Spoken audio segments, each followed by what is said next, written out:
Hi friends, నమస్తే. మీ Ambati network. ఈరోజు topic వచ్చి పిఎఫ్ పాస్వర్డ్ మర్చిపోతే 2 నిమిషాలు ఎలా తెలుసుకోవాలని వీడియో ద్వారా చెప్తాను. వీడియో చివరి వరకు చూడండి. పిఎఫ్ సైట్ వచ్చి ఈపీఎఫ్ ఇండియా గవర్నమెంట్.in. ఫర్గెట్ పాస్వర్డ్లోకి వెళ్ళాలి. ఫర్గెట్ పాస్వర్డ్ కొడితే మనకి యూఎన్ నెంబరు క్యాప్చర్ అడుగుతుంది. యూఎన్ నెంబర్ అంటే యూనిక్ అకౌంట్ నెంబర్. ఆ నెంబరు చెప్పాను కదా మొన్న 10తో స్టార్ట్ అవుతుంది. ఆ నెంబర్ టైప్ చేసి క్యాప్చర్ ఓకే చేసి సబ్మిషన్ చేస్తే మన టోటల్ డీటెయిల్స్ అడుగుతుంది. అంటే మన full name, date of birth, general and mobile number, link అయిన మొబైల్ నెంబర్. ఖచ్చితంగా మొబైల్ నెంబర్ లింక్ అయితేనే మనకి ఫర్గెట్ పాస్వర్డ్ వస్తుంది. అంటే మన ఆధార్లోను పిఎఫ్లోను అన్నీ మ్యాచ్ అవ్వాలి. మ్యాచ్ అవుతే మనకు డీటెయిల్స్ వస్తాయి. నేము, డేట్ ఆఫ్ బర్త్, మేలా ఫిమేల్ అన్నదే ఓకే చేసుకోవాలి.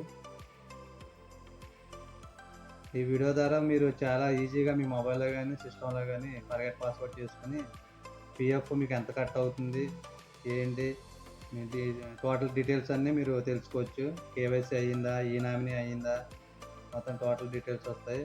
మనకు ఖచ్చితంగా పిఎఫ్ ఓపెన్ అవ్వాలంటే పిఎఫ్ యూఏఎన్ నెంబర్ ఉండాలి అండ్ పాస్వర్డ్ ఉండాలి ఖచ్చితంగా. కొంతమంది పాస్వర్డ్ క్రియేట్ చాలా కాలం అయితే అది మర్చిపోతారు కదా. దానివల్ల మనం అది కంగారు పడే అవసరం లేదు.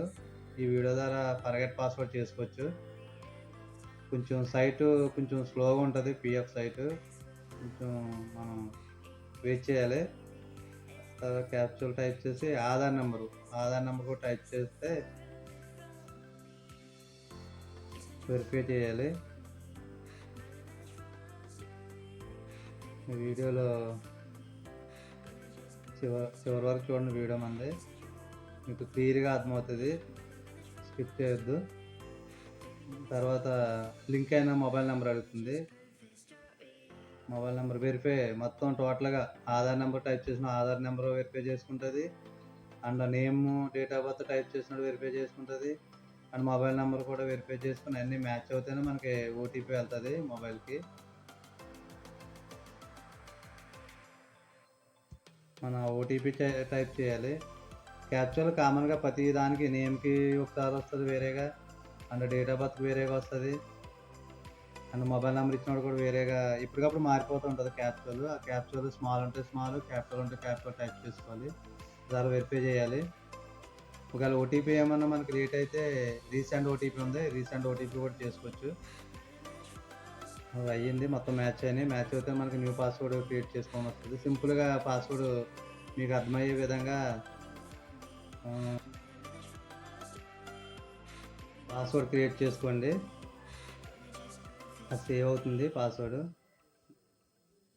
నా వీడియో కానీ నచ్చితే సబ్స్క్రైబ్ చేసుకోవడం మర్చిపోకండి. లైక్ చేయండి, షేర్ చేయండి, కామెంట్ చేయండి. నమస్తే ఫ్రెండ్స్, బాయ్.